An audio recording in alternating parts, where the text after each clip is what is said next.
Hello, beautiful people, and welcome to Poetryspective number 57, our 6th online edition, brought to you from my chaotic desk here at the House of Skec, and still sponsored by Pride of our Footscray Community Bar.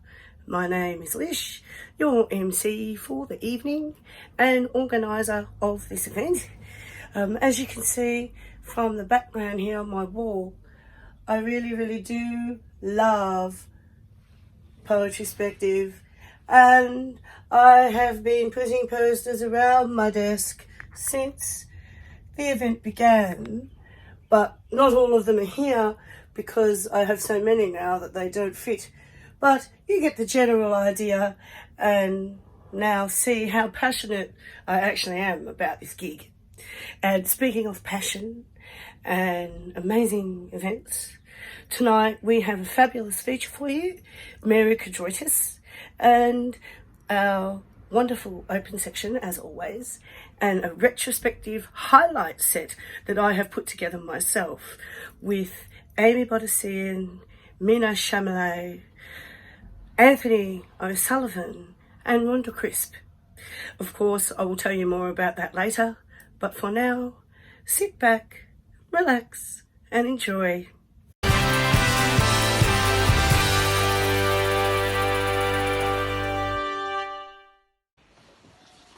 Hi, thanks very much for having me. I've got a little thing today. I'm not sure whether it's a poem, I'm not sure whether it's a story, but I'm going to speak it and it's got words in it. So I guess that makes it spoken words. It's called How to Make a Ridiculous Meal for Your Friend Who Basically Doesn't Eat Anything.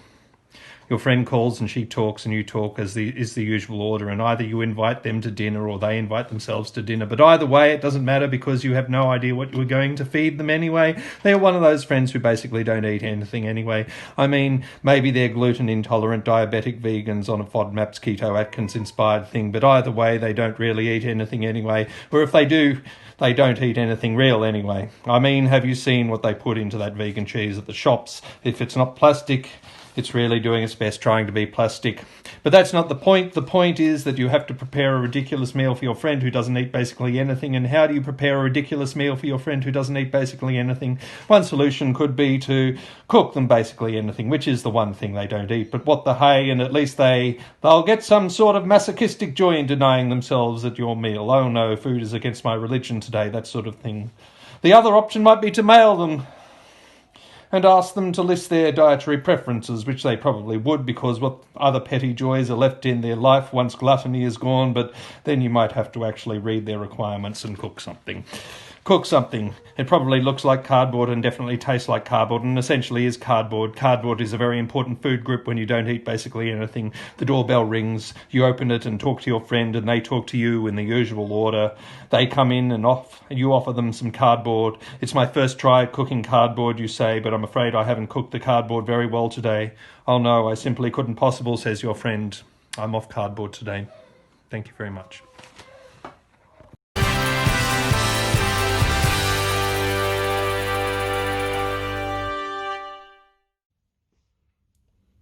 Hello Lish, hello Colin, and everyone else that's listening, thank you. I'm going to do 2 sonnets today, so short poems. In my garden in England, this first one is about one of the plants I had there, a peony. When I moved here, a friend transplanted it, and every year it blooms still on my daughter's birthday. She sent us this week a picture of it. So peony. 5 days they kept us in when you were born. Coming home, the peonies had pushed out heavy drooping heads, knots of magenta petals gaudy against bare shrubs and the cold lawn. So many gifts then that I wished for you. Resourcefulness of bees who dance their way to pollen, laughter as free as spreading dandelions, kindness as generous as the scent of native orchids, wit as sharp as the thorns upon a lemon tree, compassion to nourish you the way clover feeds a lawn, persistence of sunflowers craning towards the light, and the depth of colour of that old peony to infuse your days, your dreams, your loves. You move into the world full of your own gifts.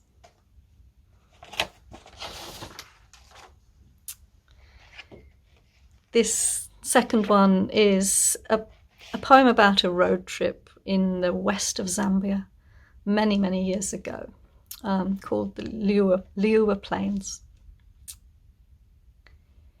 We come through grasslands early, with the churn and bounce of the vehicle deep in our bones, the youngest curled in sleep on the back seat. And dawn smooths out her glory before us, that stark horizon, pink sky luminous over the broad flat land.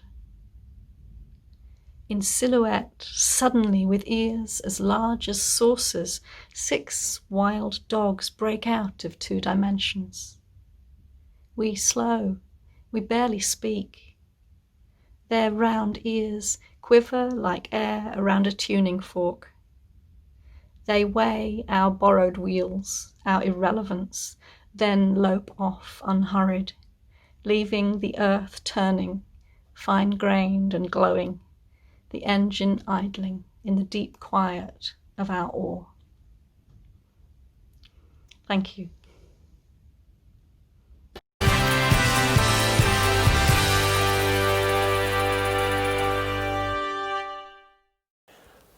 Brutal realism. The way the woman was grimacing, entering Aldi, you could tell she'd had a rough life. In the Christmas aisle, a 70-something Mediterranean man was exploring a plastic car in a box. Some weirdo came at me with a trolley full of cheap biscuits. When I got to count to 4, the light went red, and I count to 5, it went green. The woman with the shopping trolley, like the never-ending porridge pot, rolled in just ahead. As I waited, I contemplated every chocolate bar I saw. "Have a nice day," the woman said, handing me the receipt I didn't want. Life, the final frontier, bringing you such hits as, "Have you seen my mobile phone and is there any more coke?" Extra bonus tracks, "I'll be late home from work," and "No way, you can't be serious." Life, the final frontier, nowhere soon enough. The fact is, if you go drinking and drink hard enough to begin forgetting, and in the forgetting from the drinking you lose your mobile phone, it is impossible to find it. And you did not leave any crumbs in the mind back to the missing phone, and all memories stored or lost forever. Whenever the 2 dog got beat, I screamed at the screen. Nothing happened, but people stared. I walked out embarrassed and knocked over a man in a motorised wheelchair. And as I was sorting him, a big fat dog came and was sniffing my balls. I got the man back on board and sat down for a minute, let the dog have a good sniff before running after the 53 tram into the city. Can't find the right plug-in, and your codecs are untranslatable. Your bit depth too deep, brother, it's relatable. Is your cache tiny? Are you blinded in multiplex audio video interleaving? Do you find OG First Life shitty and deceiving? Does your chewing gum lose its flavour on the bedpost overnight? And do you dream in pixel fractals of AI sexual leisure? Does the next world offer the foresight you need to maximise your pleasure? No? Well, we can. You are a predictive backup, the new app by us cunts. Forget about your errors before they happen forever. Satisfied about the thing you're going to think about in the future but have not yet. The absence of ideas is an advantage as it stops the preconceptions limiting the possibilities of tumultuous actualities. Lay back in quantum satisfaction, moving forward by backdating forward thinking. Current nuances by to live in the future now, satisfied on as many dimensions as scientists can make up. Upgrading Kierkegaard 2.0, instead of understanding life backwards and living it forwards, understand it now by living tomorrow today. what the future was one time once again. Before there was at one time once then, and then back when it was. Now because now was then, back when it was one time once again. Future retro. Neo-post-factualism, economic neo-futurism. The future of the potential futures of the future exchanges. Future funds, based on the ideas in 50s erotic vampire science fiction. Post-dystopian, neo-utopian, pulp-fictional, future potential. Illusional econometrics for delusional, histrionic, Randian economists. Using algorithmic random number generators, quantifying chaos into neo-future economic singularities. We Too and Me Too, us two were playing Me Too on the We Too see-through PP hole and RT40 ditto. We're listening to U2 covering The Who, talking about this generation. Me Too. It was then they realised that what they were doing was what they were actually doing. Trigger warnings were their trigger warnings. They were radically ordinary, no microaggression, platitudinal excess, dressed as younger versions of their parents. Minimum class revolt. Normcore, encore used to be hardcore. Former fashionistas, 90% baristas. The brothers were sisters and no longer hipsters. Most of their parents were barristers and solicitors. The large freezer mower said the solid sandwich had hang as well as a non-stop sense of well-being. Tonight, this morning, at 3 in the afternoon, the Mad Frog and the Turnip played bass guitar. Thrice, twice, nice price, get 4 times 2 less 1. How did that bottle get into your house? Things are levitating. Gravity says back and to the left. Helium says I'm an anarchist. Greater things jumping glorious upon non-conforming circus insects. Retired comedian found in serious movie before suicide. Deep discussions on the merit of hobnobs and sausage from home. Dream analysis suggests a severe lack in imagination. Floating lead, brick, curdle, cream, filled pie, floating floppy drive again. Future retro. The last of the great starting lines.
As the sun sprang up, leaving the brilliant waters in its wake, climbing the bronze sky to shower light on immortal gods and mortal men, across the ploughlands white with grain, the ship pulled into Pylos, Neleus' storied citadel, where people lined the beaches, sacrificing sleek black bulls to Poseidon, god of the sea-blue mane who shapes the earth.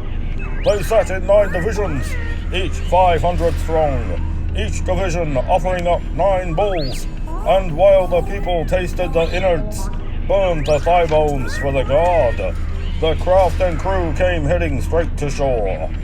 Striking sail, furling it in the balanced ship, they moored her well, and men swung down on land. Telemachus climbed out last, with Athena far in front, and the bright-eyed goddess urged the prince along.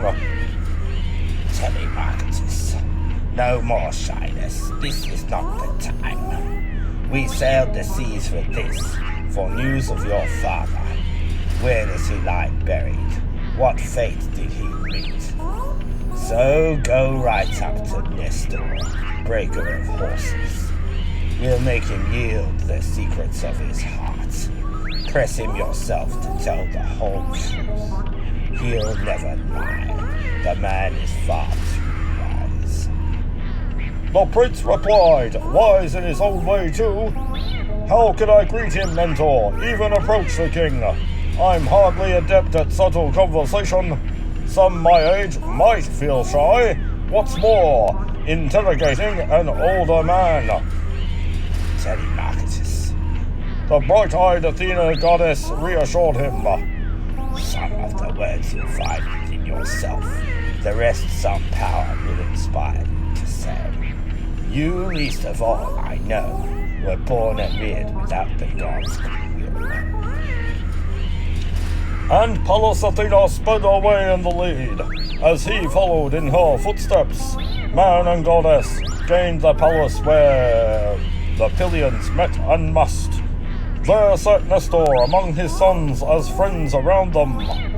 Decked the banquet, roasted meats and skewered strips for broiling. As soon as they saw the strangers, all came crowding down, waving them on in welcome, urging them to sit.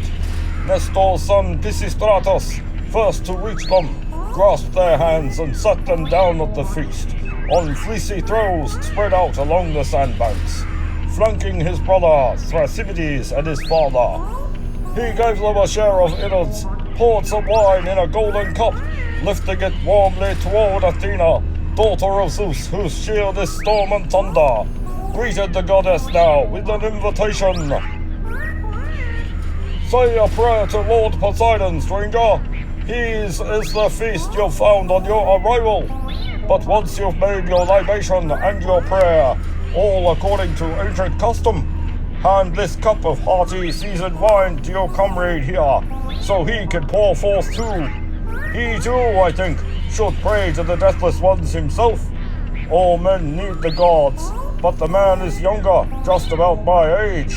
That's why I give the gold cup first to you. With that, Pisistratus placed in her hands a cup of mellow wine, and Pallas rejoiced as the prince's sense of tact in giving the golden wine cup first to her. At once she prayed intensely to Poseidon. Hear me, Sea Lord, you who embrace the earth. Don't deny our wishes. Bring our prayers to pass.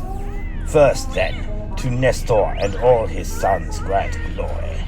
Then to all these Pylians, for their splendid rites, grant a reward that warms their gracious hearts. And last, Poseidon, grant Telemachus and myself safe passage home, the mission accomplished that sped us here in our rapid black ship.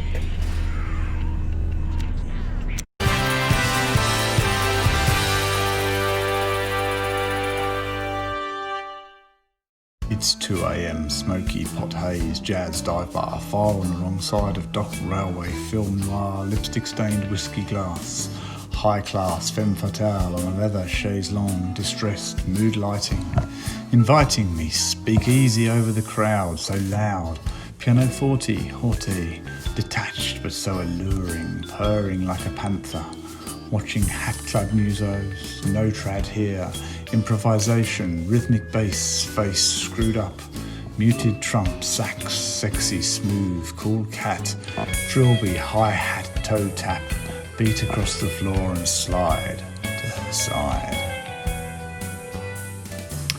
You're new here, she says, although I come here often, and I never saw her before in this place.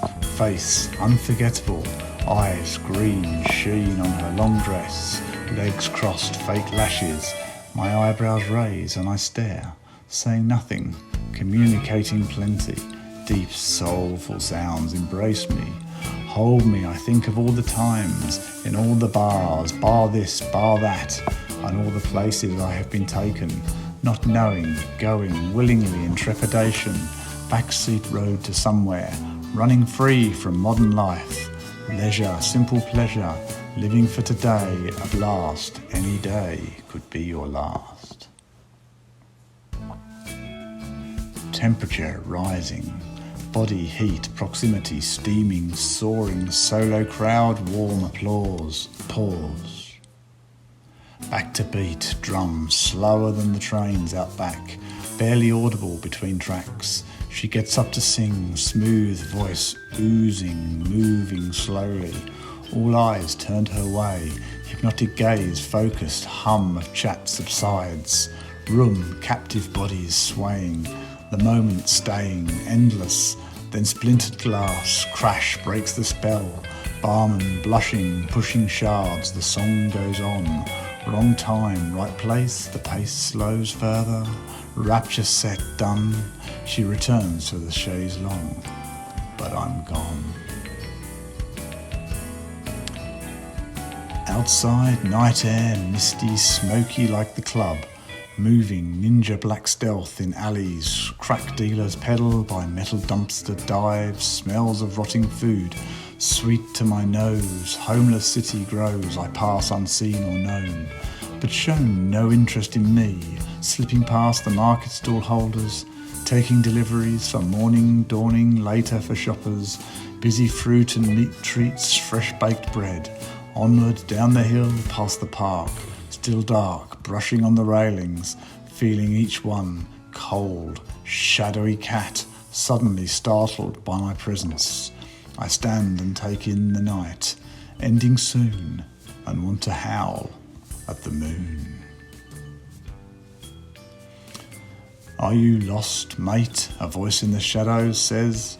Keep walking. Underpass. Acrid urine explodes my nose. Noisy youths stumbling out of pubs, clubs. Bright lights, talking still too loud. Crowd nearby. Substation, megahertz my ears. Onward to 24-hour cafe shift.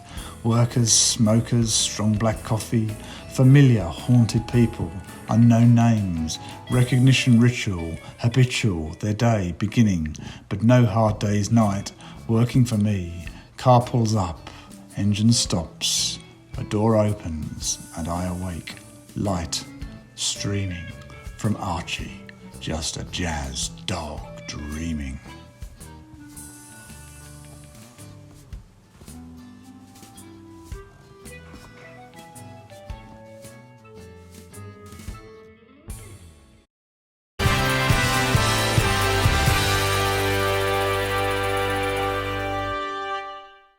Hey everyone, I hope you've been enjoying the open section so far. I know I certainly have. And now it's time for our feature. And of course, here is some information about the grand lady herself. Mary Chydiriotis is a social worker and writer living in Melbourne. Her poems have been published in journals and anthologies locally and overseas, including Social Alternatives. Very cool. The Blue Nib Offset, Tincture Journal, and right now, Human Rights in Australia. In 2019, a selection of Mary's poems were chosen to feature in Poetry of the Sun and the Sea. From Homer to Slam Poetry. A Greek Studies course, at La Trobe University. So I'm very, very excited to hear her. And I also know that she has a new book, and hopefully she will be reading some of that for you any moment. So sit back again, yes, and enjoy Mary Chydiriotis. Hi Lish, hi everyone. Thanks for having me on. I'm going to do a few poems today, and some will be coming from my little poetry book, Loud and Red, that's available through Ginninderra Press, and some other poems that I've recently been writing through the isolation COVID-19 experience. I've got my trusted friend Stella filming me, so thank you, Stell, and I'll get started. Look, there was some news overnight about another killing in America. An African-American man was restrained by police and consequently died. So there's just a couple of poems I'd like to read in response to this. My first poem is Lifeless, and it's about a mother's grief. A sheet covering hangs without form, shaping my body beneath it. Grey feet are exposed, air heavy, mocks the mother mourning this loss. Silence the voices loud and relentless, she pleads to those who won't hear her. The swollen belly, such joy and promise, and here in this noisy, brutal room, she knows darkness covers the surrounding streets. This day's brief, humid and silver, sandwiched between two nights, silence sucking hours, then days into its cavernous hold. And I'm going to read Examined Heads. Reeking of formaldehyde, jars full to the brim with murky liquid, the room sterile and bright, preserved cadavers line up, waiting. Your ambition for purity, brutal in the meeting room. Medical lithographs and literature, exclusive to the Eugenics Society, Melbourne. I ask you, Richard Berry, anatomist, neurologist, anthropologist. Was your head measured? Did you feel that tape stretched around the circumference of your skull? Your future in someone else's hands and dark heart? An outcome predetermined? The conclusion imbecile and feeble-minded. Evidence for sterilisation, segregation, and the lethal chamber. In a bleak clinical room, 400 Aboriginal corpses await the experiment.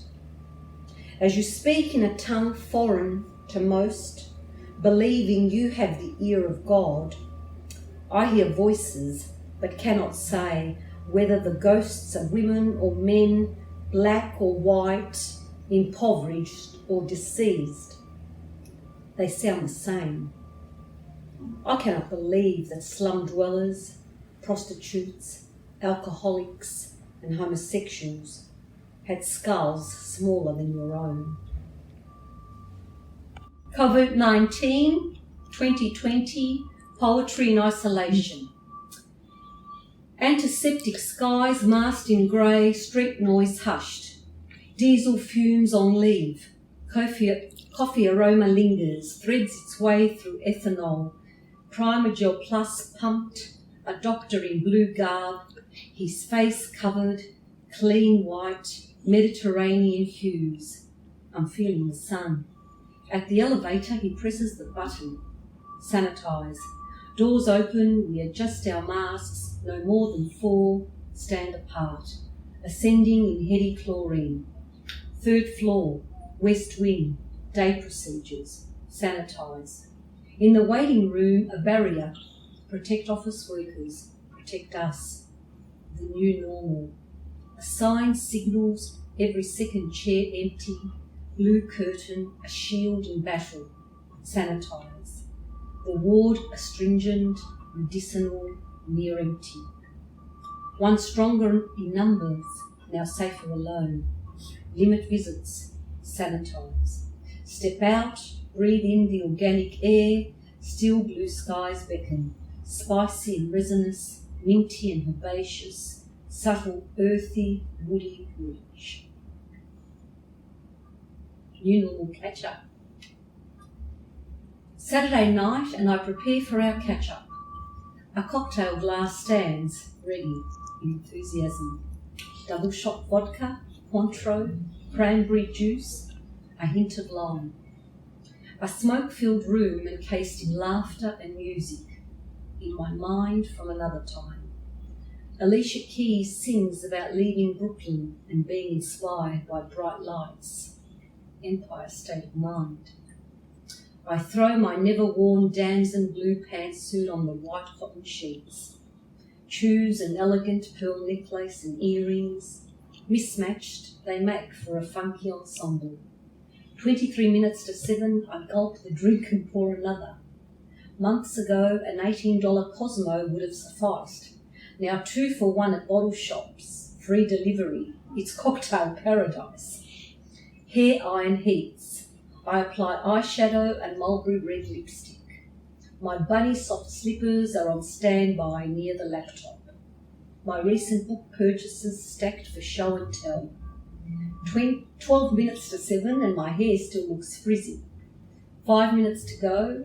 I get into my outfit, slip on my heels, pour another drink. My hair is as straight as it's going to get. I could always use a Snapchat filter. I enter Zoom, pout, and wait for Stella to start the meeting. I hear the whir of a mini drone outside my window. Social distancing. Confined to our homes or compound, suddenly common rules like shattered glass flatten the curve. A rigged, tightly closed weave, it cannot be picked. Smooth, silky, clingy isolation, craft paper embossed and shimmering, jigsaw puzzles, board games and math. Virtual family visits with Skype, leave the house for essentials. a raven's call, a peppered beard, a covered smile unseen. In a compound, hours pass in opaque solitude, distancing 1.5 metres, unauthorised non-citizens dig for specks of coloured dirt. Barbed wire touches Polaris, Sirius and Alpha Centauri.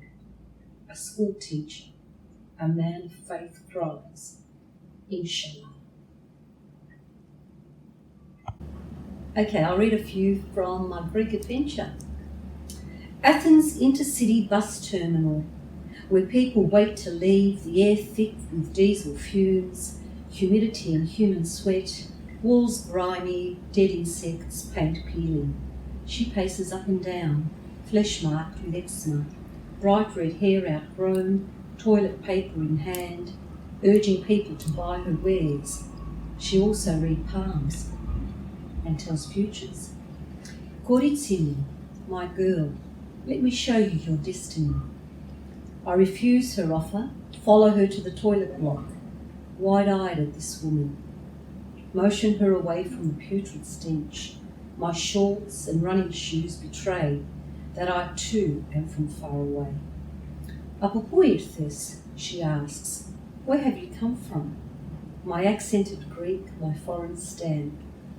Her eyes, tiny beacons of hope, she asks to be taken away from this hole in the ground. She couldn't leave her 6 children, as if this the only impediment.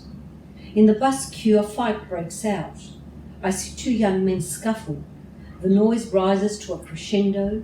Men and women argue over position. I walk away, her gaze fixed on me.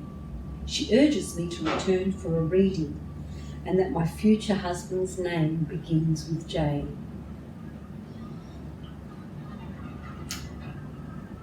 Between heaven and earth. Meteora, Kalambaka, Central Greece. Misty mountain boulders, pillars of meteor births. Orthodox monks escape. Climbing high, they felt safe. Overwhelmed by the enormity, giddy pilgrims trek higher. I join them as a sound escapes, a loud, doleful wail. Smear my body in holy oil, adorn my head with your crown of thorns. Crumbling facades partly restored, we enter covered in black. Gold leaf and ochre mosaics, jewel oblations to the Virgin, I mark my forehead with holy water. At the taverna on our return, a portly man wearing a yarmulke takes a photo. The cistern in the bathroom grumbles, bottles of beer quench thirsty tourists, persimmons on checkered tablecloths. I post a photo, waiting for a like. My phone pings and does not stop. A chorus in the tragedy, it provides ambience. A voice in my head, long after the pilgrims have gone, smear my body in holy oil, adorn my head with your crown of thorns. Lent, 1989, my first visit. At the port of Mytilene, cinnamon-filled pockets of air flow past. A cafe along the waterfront sells bugatsa, made with an old recipe known throughout the island. The man with a curled moustache cubes and covers it in spice, sweet and moist, it fills my mouth, releases the sugar, and I'm high. A minaret in the distance, a past place of worship. The facade remains, a tourist stop, a photo op, it is empty. The call to prayer only echoes in memory. I walk along the narrow lane, through a maze of nondescript stalls. Owners sit on milk crates, smoke cigarettes, sell tobacco, chocolate bars, key rings. Drachmas pass from hand to hand. Suddenly, ahead, a large wooden crucifix leans sideways next to Ayos Therapo. Heavy in sorrow, mourners inside cross themselves, light candles, smoky and pungent, pray for salvation. An astringent taste in my mouth, my lips gently touch the icon encased in glass. Faith creeps in unnoticed. wild flowers in an unkempt garden. I turn back and buy sourdough, bitter olives, ripe tomatoes, tangy pickled vegetables and halva. Okay, to finish off, I'm just going to read a couple of poems from my little poetry book, Loud and Read, and I'll start with A Summer Unchanged. As a girl, I love to lie in the sun, bake my skin till it burns and then peels to reveal new possibilities. Losses at Kooyong on TV, a lopsided boob and chubby thighs. I am constantly wounded by boys. The days are long and the train ride to Sandringham bumpy. Blue clear water to swim in, greasy chips and potato cakes that crunch and crumble and fall into the sand. Smells of coconut sunscreen and rive gauche. Mortine lingers as ants make our kitchen their home. Outside the front gate, makeshift cricket stumps. Peter's ice cream, a reward for leaving mum alone. Magpies and crickets sing as I lie on clammy sheets. The whir of the fan above. My dreams loud and red and bigger than sandcastles. A salty sea breeze comes and I lick my lips. I am no longer a girl. And another one from my book, Loud and Read, Ginandera Press, plug. 13 ways of looking at a bicycle. 1. Sneaking out the opaque window on a frosty morning, the bicycle is waiting to carry her home. 2. Crossing the busy highway, a group of bicycles are bonding while their riders chat in lycra. 3. Riding to work, crispy dawn, wish I had my boots on. My naked feet are freezing, resting on bicycle pedals. 4. Jump on your bicycle, ride as fast as you can. If a stranger approaches, a child was warned. 5. Abandoned by the riverbank, a mode of transport, the bicycle becomes the means by which lovers meet. 6. Child is learning quickly, practice wheels are spinning wildly, the bicycle becomes the teacher, growing fast. 7. It's like riding a bicycle, you never forget, a measure of all achievements. 8. A man and a woman and a bicycle. 2 lonely lovers cycling around their fears, their dreams, their hopes. 9. Wheels in motion, never stopping, keep on rolling, rolling, rolling. It's the way of the bicycle. 10. On your bike. 11. A line of stationary bicycles with spinning wheels, no movement, trapped indoors. 12. Hot, dusty, wheat belt country, muted colours, suffocating silence, pretty girl in printed dress, pedaling fast on her bicycle. 13. Oh, insecure men of the world, why do you imagine red Ferraris? Do you not see how the bicycle, glistering in the wind, blowing your hair back, toning your thighs, is in the dreams of the women around you? Okay, and to finish off, I'd like to do a tribute to Prince Rogers Nelson, who inspired me into courageous acts of creativity. His passing was an event that shook us all fans in the Purple Kingdom, as they say, and this is a tribute to Prince. A name synonymous with youth, the colour purple, youth euphoric, eagerly pushing against the Minnesota wind. Your name, a symbol of rebellion. Youthful, forceful energy, crushed purple velvet, diamonds and pearls. Youth, edgy and energised, it mimics you driving your red Corvette, taking young lovers, eating pancakes, midnight ping pong, purple guitar on standby. Strutting unique, you remain a mystery. Youth, mine and yours, end in time, a sign. Youth in that last year, it was let's go crazy, life is a party, and it's 1999. It didn't snow in April, that last year of youth. Thanks everyone, thanks Lish.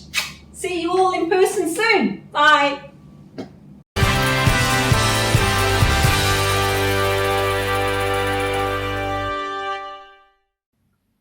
On May 28th, Dr. Herman Green, founder of Free World, turned 90. These are 3 haiku. I dedicate this to you, Herman. Herman Green plays porch. Earth mother to twinkling stars. Mothership drops by.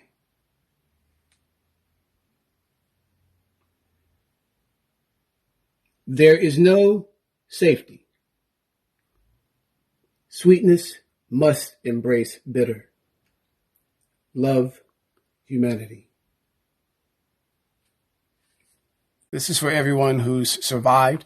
I guess the stricter measures due to COVID-19. Congratulations on going back, hopefully, to have a bite to eat out and maybe something to drink as well. These are 2 haiku for that kind of return. Heart, strings, and earrings. Fresh pour of cold beer into an ice-chilled pint glass is a sacred sound. And last but not least, check yourself, please. Learn your server's name. Order a smile from their face. Now, ask about food. Thanks, guys. Peace.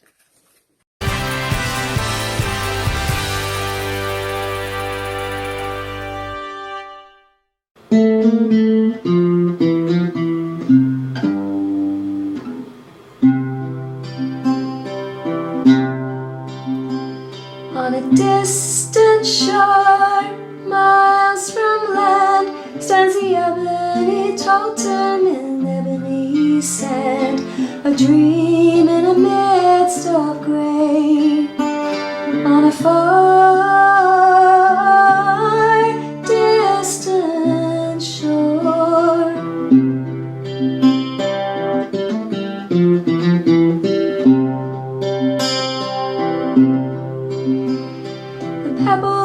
It stood alone, while driftwood lies half buried. Warm shallow water, sweet shells, so the cockle shine.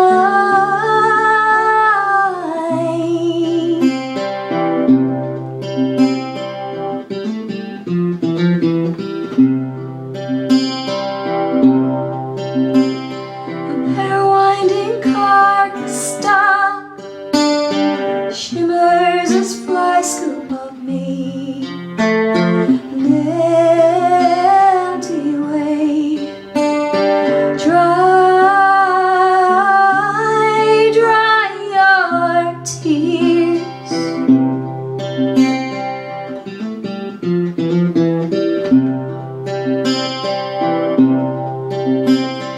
Crisp and squeaks, tall reeds make a circle of grey in a summer way around man.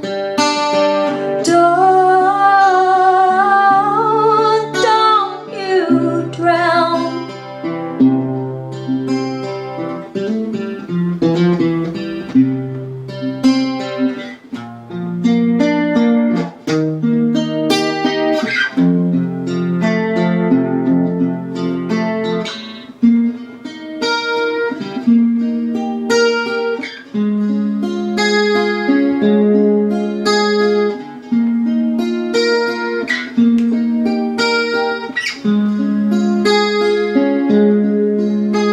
I'm trying to find you. I'm trying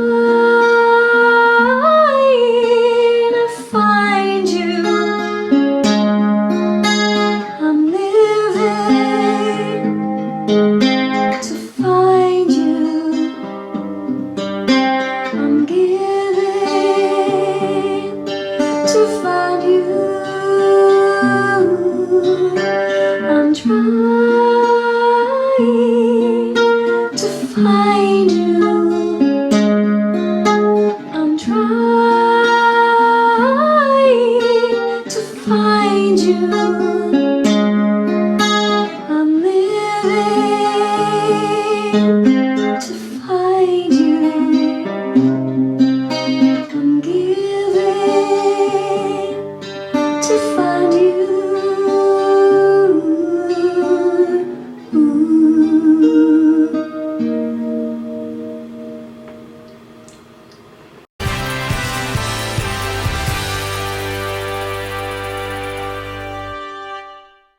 Now it's time for our retrospective set, which, as you know, I'm really excited about. I did say so earlier.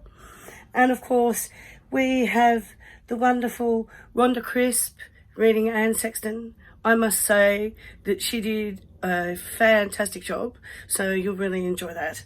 And Amy Bodassian, who was a finalist in the Retro Slam, he will be performing Leonard Cohen. And of course, Meena Shamaly, and excuse my pronunciation here, I'm pretty sure it's incorrect, we'll be reading Khalil Gibran with music, and it's very beautiful.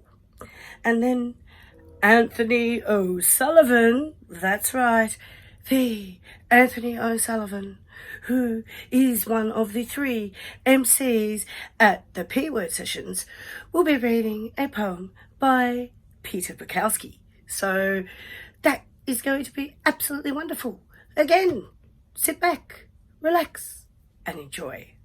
There's just a little blurb here that her daughter wrote. Anne Sexton was considered a master of the craft of poetry. To pigeonhole her as a confessional poet undervalues the breadth of her talent. Though many of her poems speak to her personal experience with depression, suicide attempts and fraught family relationships, a great deal of her work wasn't at all autobiographical. So that I found that really interesting. Anyway, I'm just going to jump straight in. And I'm going to try and slow down because when I get in front of the audience, I get really nervous and then I speak really fast and no one knows what I'm saying. So yeah. All right, here we go. The first one is called The Touch. For months my hand had been sealed off in a tin box. Nothing was there but subway railings. Perhaps it was bruised, I thought, and that is the way they have locked it up. But when I looked in it, it lay there quietly. You could tell time by this, I thought, like a clock, by its 5 knuckles and the thin underground veins. It lay there like an unconscious woman fed by tubes she knew not of. The hand had collapsed, a small wooden pigeon that had gone into seclusion. I turned it over and the palm was old, its lines traced like fine needlepoint and stitched up into the fingers. It was fat and soft and blind in places, nothing but vulnerable. And all this is a metaphor, an ordinary hand, just lonely for something to touch that touches back.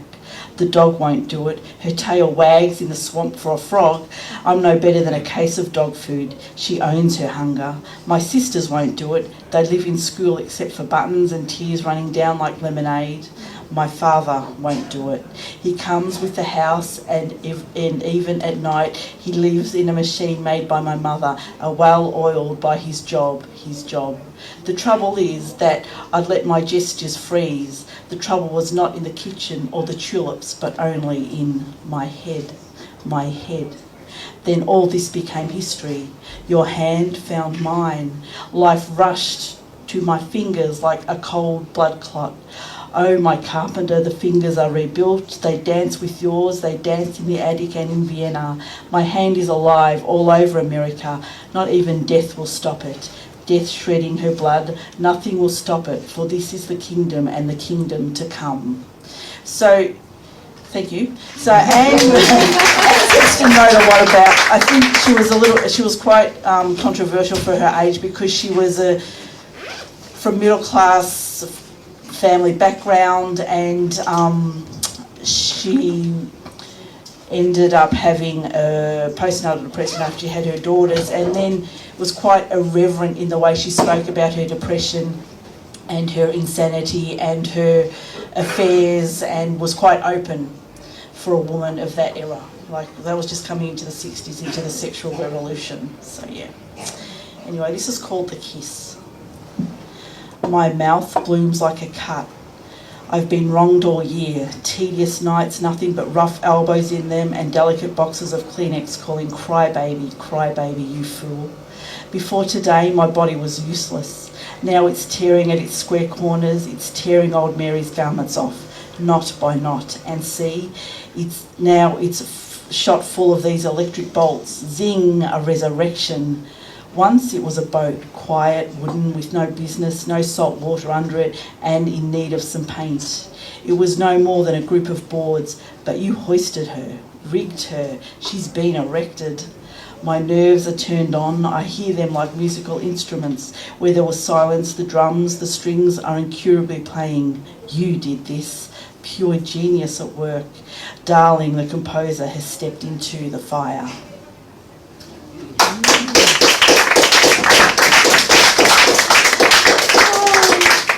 Anyway, so I'm just going to read two more. This one's called The Breast. This is the key to it. This is the key to everything, precisely. I am worse than the gamekeeper's children picking for dust and bread. Here I am drumming up perfume. Let me go down on your carpet, your straw mattress, whatever's at hand, because the child in me is dying. It is not that I'm a cattle to be eaten. It is not that I'm some sort of street, but your hands found me like an architect. Jug full of milk, I was yours years ago when I lived in the valley of my bones dumb in the swamp, little playthings, a xylophone maybe with skin stretched over it awkwardly. Only later did it become something real. I later measured my size against movie stars. I didn't measure up. Something between my shoulders was there, but it was never enough. Sure, there was a meadow, but no young men singing the truth, nothing to tell truth by. Ignorant of men, I lay next to my sisters, and rising out of the ashes I cried, my sex will be transfixed. And now I am your mother, your daughter, your brand new thing, a snail, a nest. I'm alive when your fingers are. I wear silk to cover, to uncover, because silk is what I want you to think of. But I dislike this cloth, it's too stern. So tell me something, but track me like a climber here for the eye. Here in the jewel, here is the excitement, the nipple learns. I am unbalanced. I'm not mad with snow. I'm mad with the way young girls are mad with an offering. I burn away money. The way money burns.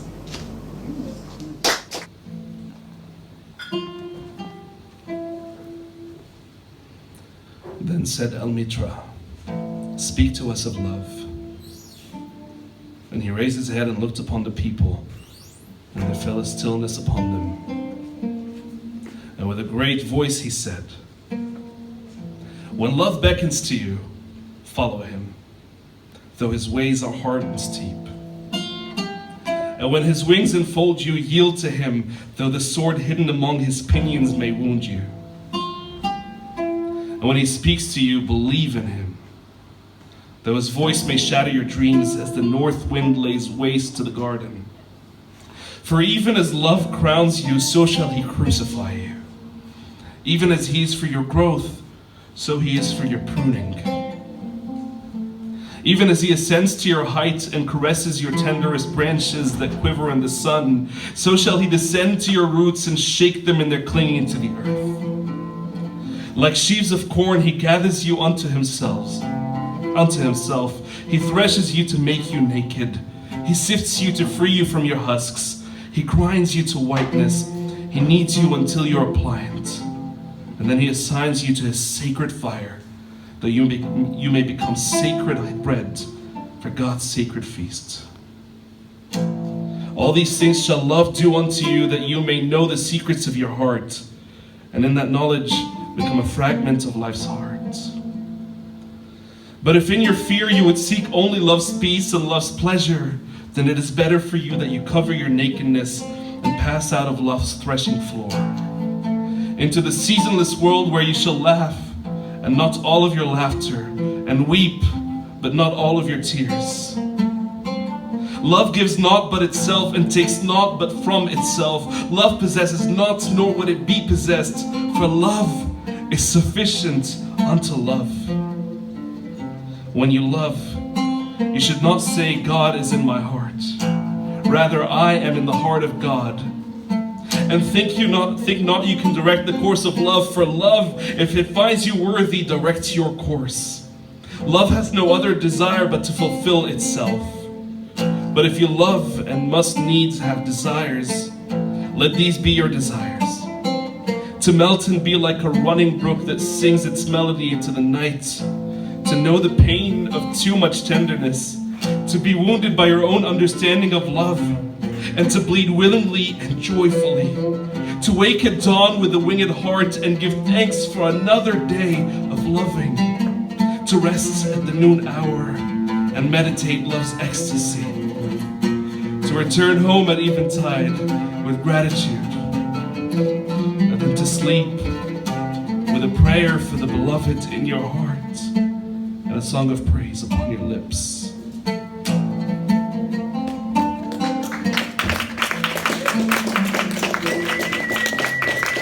Leonard Cohen, take 2.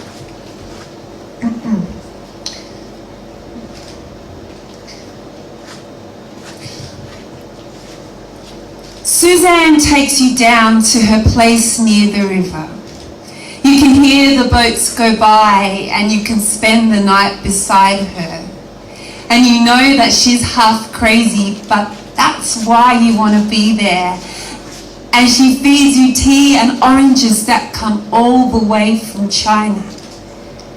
And just when you mean to tell her that you have no love to give her, then she gets you... Still happening. And just when you mean to tell her that you have no love to give her, then she gets you on her wavelength and she lets the river answer that you've always been her lover. And you want to travel with her. And you want to travel blind, and you know that she will trust you, for you've touched her perfect body with your mind.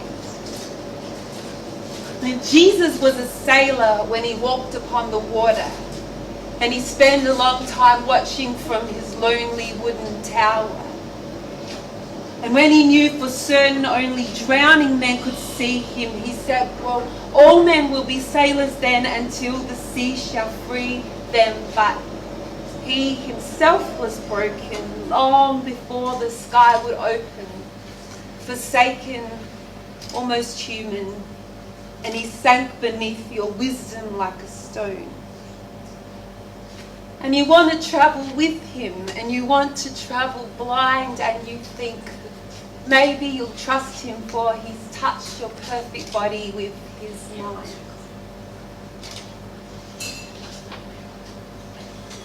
Now Suzanne takes your hand and she leads you to the river. She's wearing rags and feathers from Salvation Army counters, and the sun pours down like honey on Our Lady of the Harbour as she shows you where to look among the garbage and the flowers. There are heroes in the seaweed. There are children in the morning. They are leaning out for love, and they will lean that way forever while Suzanne holds the mirror. And you want to travel with her, and you want to travel blind, and you know that you will trust her, for she's touched your perfect body with her mind. Yes. And I was very much a classicist. I was one of those people who went to uni going, why would I study modernist poetry? Poetry written in the last 150 years is a waste of ink and paper. All the great poets died before I was born. And then it was only when I was in my last year at university that I started attending poetry readings. And it was, one of the first ones was Peter Bukowski. And it was at the Spinning Room before I was hosting the motherfucker. Which I'm allowed to call it a motherfucker because it took 8 years of my life, so it's a motherfucker. And Peter was brilliant, and I was like, this guy's not dead, and he's quite good. That's weird. And since then, Peter's featured at every gig I've ever run. Amanda and I have become tea and biscuit friends with him and his wife Helen on Sunday afternoons. And he became a mentor, and I would send him poems, and he'd say, it's It's ridiculous. What are you doing? And I'd say, yeah, sorry to bother you. I'll leave your doorstep. So when I said, because he's alive, and most of the people who do these retrospective poetry things do, dead people, or at least people who don't live in this city. And so I asked Lish first if I could do Peter, and she said, yeah, it sounds great. And then I had to ask Peter, which was weird, because Peter's in Greece right now on a writing retreat, because that's how awesome he is. And he's like, oh, I won't be there when you do it. And I said, hi Peter, how you going? Helen, nice to see you as well. And Peter was like, I won't be there. And I said, I don't know if that's better or worse that you won't be in the room. Because it's only going to be me doing my best version of your already excellent poetry. So by way of explaining myself, that's the start of it. I'm just going to read a couple from his first collection, which is called Days That We Couldn't Rehearse. And these are the first two poems. One of the things that I appreciate most about Peter is his ability to humanise the most inhuman of activities, as far as I'm concerned, which is war. And I realised, a lot of this is going to have war in it. But, saddle up and ride. We're all adults. So the first one is called A Young Wife's Letter to Her Soldier Husband in Dunkirk, 9th of May, 1940. Nice choice.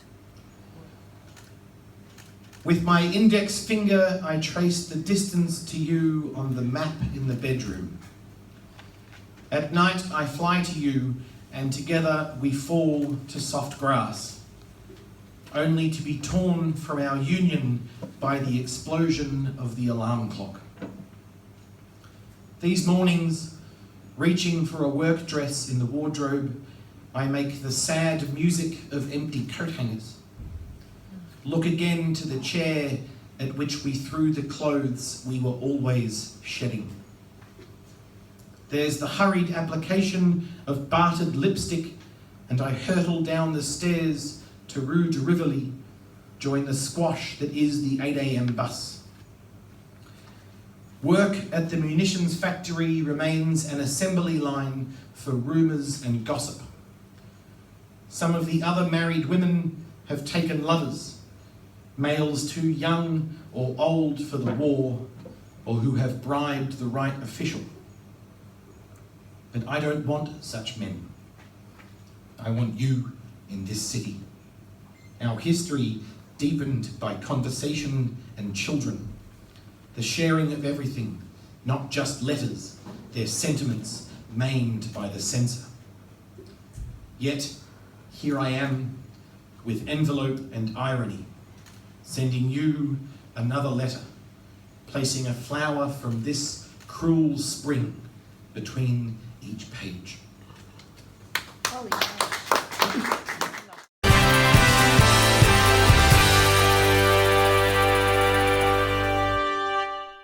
So, that wraps it up for another Poetryspective.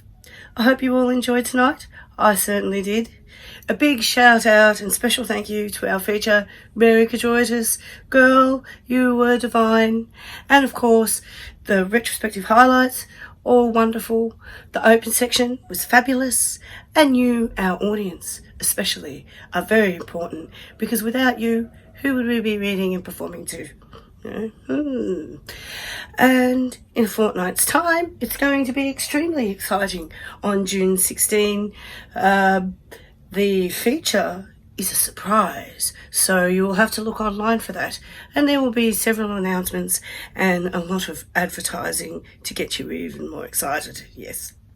And we also will have a retrospective feature by our magnificent Poetryspective online editor and video man extraordinaire, Colin Clark, and he will be reading the works of Adam Gibson. So that's going to be really fantastic. He did a retrospective of Adam Gibson previously with music, and it was really, really good. And I know that this time he has selected different poems. So we're in for a real treat with that one, because Colin is a fabulous performer. And if you have been enjoying these broadcasts, please do subscribe to the Poetryspective channel. And you can join the Poetryspective group on Facebook. And there is also the Poetryspective page, which is full of information as well. And you can find us on Instagram and Twitter. And that's it for now. This is Lish signing off. See you in a fortnight. Remember to look after each other and stay safe.